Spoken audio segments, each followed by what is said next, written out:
Creating a journal for your project.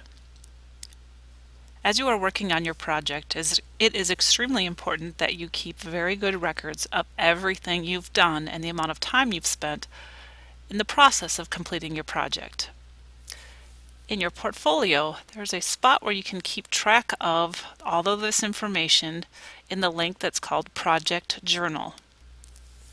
Now, some people may want to keep this information on separate paper before they put it on their website, and that's perfectly fine, but by putting it into the portfolio right away, then you don't have to worry about losing some of those pieces of paper or forgetting information.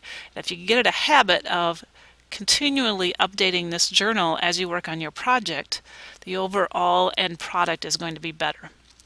So on the project journal page, you're going to see a set of directions that tells you how to keep track of this in your portfolio. So first of all, this is almost like a blog in that every time you work on your project, you're going to add a new post into this journal. You're going to use the date as the title of the post. In just a minute I'll click on it and show you, but I want to talk about first what has to go into the journal entry before we actually get started. So if we look at these directions in here, one of the first things your entry should include, so it says your journal entry should include the following. It says time you started working on the project, time you stopped working on the project. So this isn't from the very beginning to the very end. This is this particular day. When did you start and stop working on it?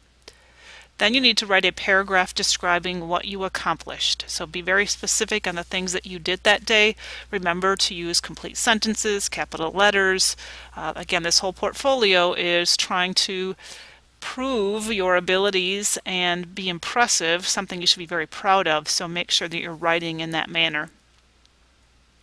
There should also be another paragraph describing how you benefited from completing this portion of the product. Did you learn a new skill? Did you grow as a person? Did you maybe even something as simple as maybe you've never personally interviewed someone before and that was a growth for you, or you had to make some phone calls that were not easy for you to do. Those are things you can talk about in that paragraph. You should also have some kind of evidence, such as a picture or a scanned receipt or maybe a document or something like that, that you created to show that this actually happened. Remember that if your mentor is, you're not meeting with them face-to-face very often, that's perfectly fine, but if they email you, you could add emails into this as a part of your journal. You could also, if you're Skyping with them, record the Skype conversation that you have and add that in as well. So there are lots of options to use as evidence.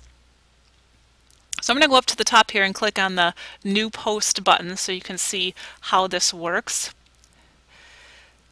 So right off the bat it says Untitled Post, and our directions said that we were supposed to use the date for that. And so I'm going to add that in. And then the first thing we had to include was when we worked on this. So I'm going to say that I worked on this from 12:30 to 1:30 p.m. So I worked on it for an hour. And then I would talk about what I accomplished in that time. So I would begin writing my paragraph about what I had accomplished, and then I would put my next paragraph in talking about what I learned from this particular thing. Now, as far as putting in your pictures or things that you proof that this happened, I had showed this earlier, but I'll repeat it again. How we put a picture in: you're going to go to Insert, and you're going to choose Image, and you can upload an image from somewhere on your computer that you have it, or you know, wherever the location is for that.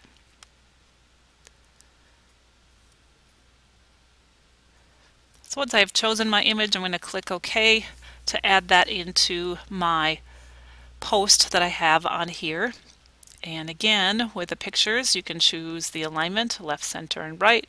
You can change how big it is. So if you want it to be a little smaller, you can change that, and then if you want your text to wrap around this, you can do that as well.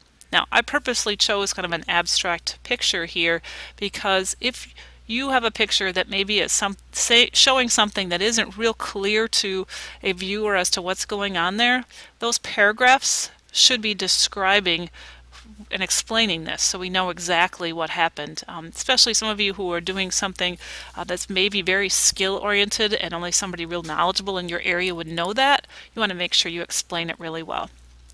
If you would prefer, you can make this into 2 columns so that a picture could be on one side and the paragraphs could be on the other side.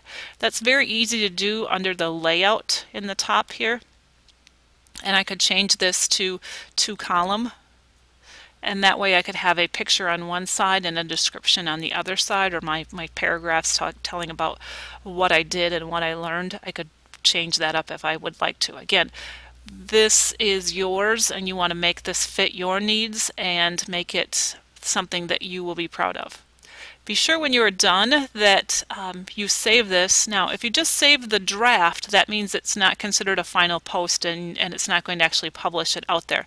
So I'm going to say that I'm actually done with this. So I'm going to hit the blue Save button. And then it's going to go back to my journal page, and it's going to have this as a post under my project journal. So if I go back to the project journal page, I have my January 14th posting, but I also have the original posting that was underneath that as well. So what you're going to see when you go to your project journal page, as you keep adding these, you're going to see a list of posts one after the other, one after the other. And obviously the most recent is going to be at the top, so that's why you need to be, those of you who have been working on your project or maybe even have things done already, make sure you're adding your posts, adding your pictures, and all of those things onto here.